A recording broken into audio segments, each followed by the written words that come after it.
So now we're going through measures of spread. Okay, we've talked about measures of central tendency.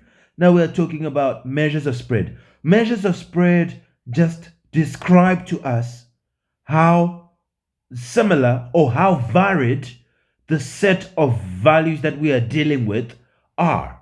Okay, so how close are they to one another, or how far away are they from each other? That is the measure of spread. Let me show you an example. Here's an example of something. It says, below are the recorded values of the heart rate or the heartbeat rate or the pulse rate of two adults when resting.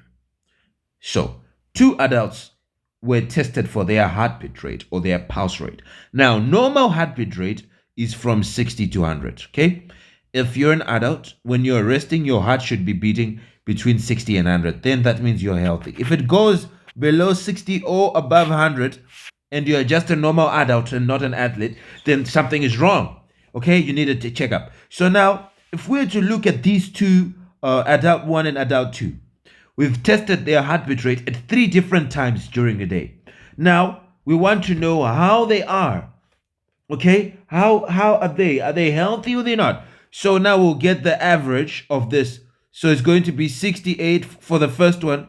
The mean, right? Well, the mean heartbeat rate is going to be 68 plus 81 plus 70 divided by 3, because it's the sum over the number of things. So we add them, then we divide by their 3. So it's going to be 68 plus 81 plus 70.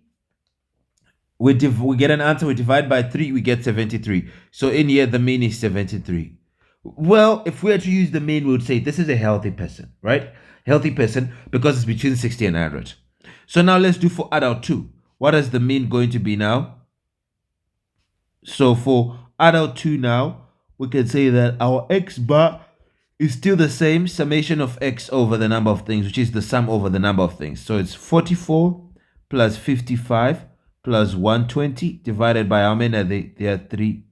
So now let's go. We would say 44 plus 55 plus 120. We would have 219 divided by 3. We would still get 73. So now if we are to look at this, here we have the first person having a heartbeat rate, I have a mean of 73. The second one, same value, 73. So we'd say, oh, both of them are healthy. No. Adult 1 is fine. But look at adult 2. The values are so spread. It's very low, 44, then very high, 120.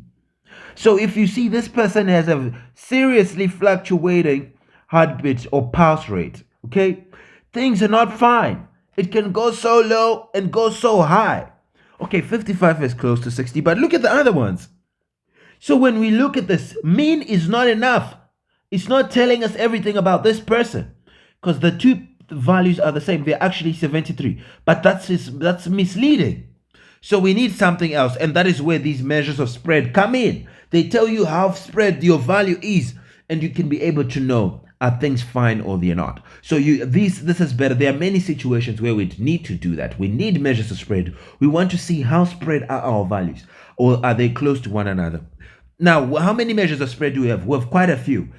Measures of spread, we have the range, okay? We have the quartiles, okay, which is the lower quartile, upper quartile, and we have interquartile range as well. We have the interquartile range, okay, interquartile range, right? Then we have the variance, and then we have the standard deviation. Standard deviation. These are all measures of spread. They tell us how data is spread out in different ways. Now we start with the range. Let's start with the range and let's see. Okay, we're going to start with the range. Well, I'll do it in the next video. Bye for now.